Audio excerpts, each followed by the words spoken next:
So it's quite early, it's Friday morning, it's day 3 of our adventure in Bulgaria, and Michelle is going to tell us where we're off to now. So we're off to Sofia to see a couple, Kiro and Maria. They rescue stray dogs and use their own home as a refuge for them, and then they find homes from there. And this happens right across Bulgaria because there are very few charities and shelters to house the dogs. Excellent. Another day, another dog. Turn the engine on, we're off.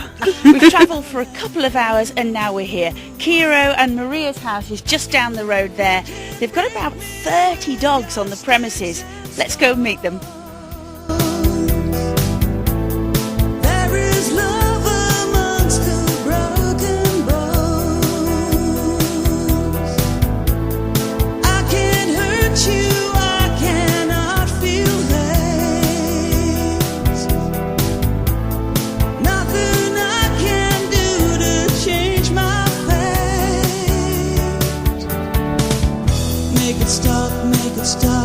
Stop, I'm hurting bad.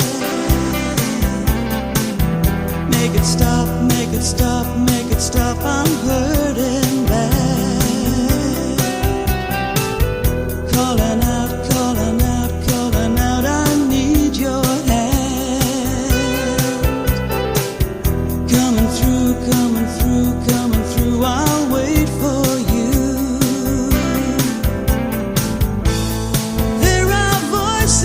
And you speak for me.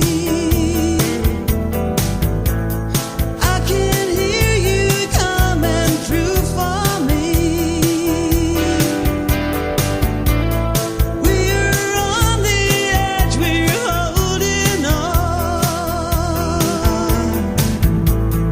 You will be here soon, I will be strong. Michelle, just describe this setup to me, because I understand it's not exactly uncommon in Bulgaria. Yeah, that's right, Wendy. This is very typical of right across Bulgaria because there are so few dog shelters and charities working in Bulgaria at the moment.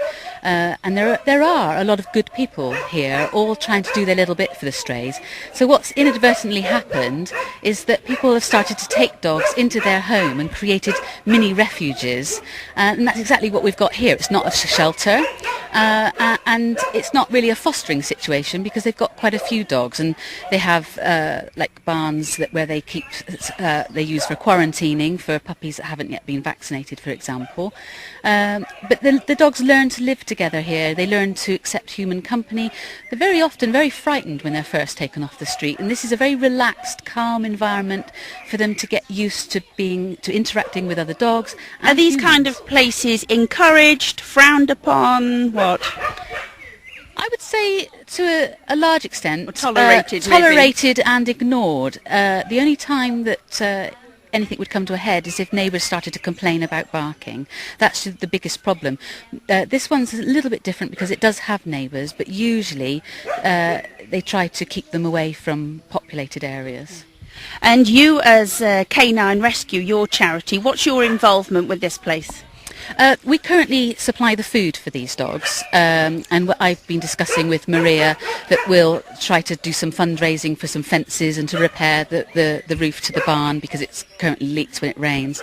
As we grow as a charity, we will start supporting more of these refuges because I personally think that it's a much more safe and pleasant environment for a dog to get used to a new life than life in a stressful cage. There are some lovely dogs here. Where do they go from now? Where will they end up? Most of these will be headed to Germany or Holland. There is a market for this kind of dog, a mixed breed. There are not very many mixed breeds now in Western society. Shelters are full of large dogs, but they're mainly large dogs. Staffordshires, Bull Terriers, German Shepherds, and not everybody can accommodate a dog like that. Some want just a mixed breed that is gentle and wants to sit on the sofa and not have lots of exercise. And these dogs fit that very well, I think. Do you find that your charity, well, and other charities like yours, does face some criticism for taking dogs into countries where they've got lots of dogs themselves and their shelters are full?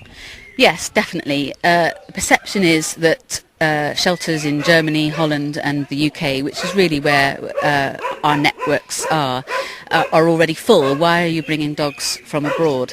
And my answer to that is that yes, we do have a global dog overpopulation problem, but certainly in the UK and Germany for sure, the shelters are full of either large dogs or Staffordshires or greyhounds, and not everybody wants one of those dogs. There is a shortage of mixed breeds. There is a definite shortage of small dogs. A lot of people have come to our charity and said, do you have a dog that's good with cats? Now, for some very strange reason, vast majority of Bulgarian dogs are very good with cats, and that's quite difficult to find in the West, I'm told. Don't know why. So we think it makes good sense to address the global dog overpopulation problem by moving dogs around where there is a shortage of a certain type of dog. For example, I wouldn't take a Staffordshire Bull Terrier and rehome it in the UK because we already have a glut of Staffies over there. But we don't have very many small, fluffy, cute dogs in UK shelters, and there's a demand for those. Thank you. This is Maria, who looks after all these dogs. So, Maria, how long have you been doing this? От 3 години се занимаваме като цяло с прибирането на улични кучета, предимно пострадали и търсещи дом, като някои от тях остават завинаги при нас, някои биват осиновени по-големите късметлии.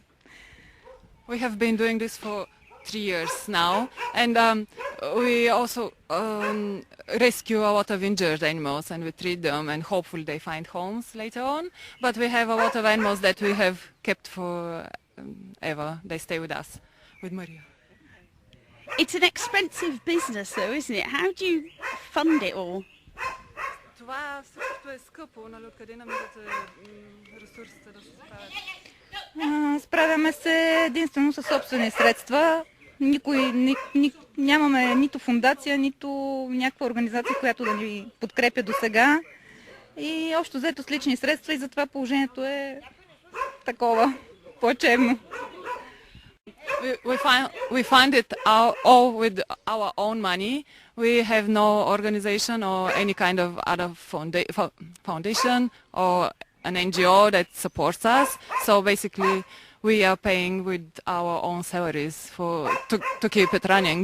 Okay. And finally, Maria, why do you do it? Защо? От любов, преди всичко от любов и... Мога да си кажа думите, съжалявам. Well, I do it because I'm a dog lover, out of love. You're obviously really touched by this. I mean, you're getting quite emotional. You obviously love your dogs. Okay. Well, I think the eyes and the expression say it all, don't they? It's all done out of love for the dogs, and very well done you.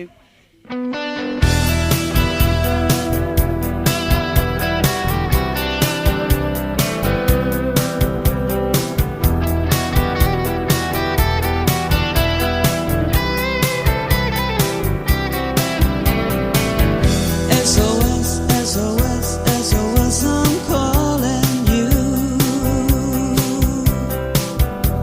SOS, SOS, SOS, I'm calling you.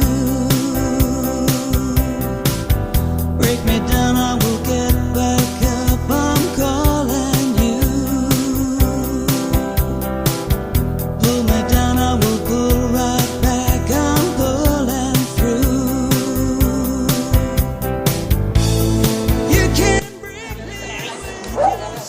Now that's the one who gives you a cuddle and put his arms around you. And you give kisses. I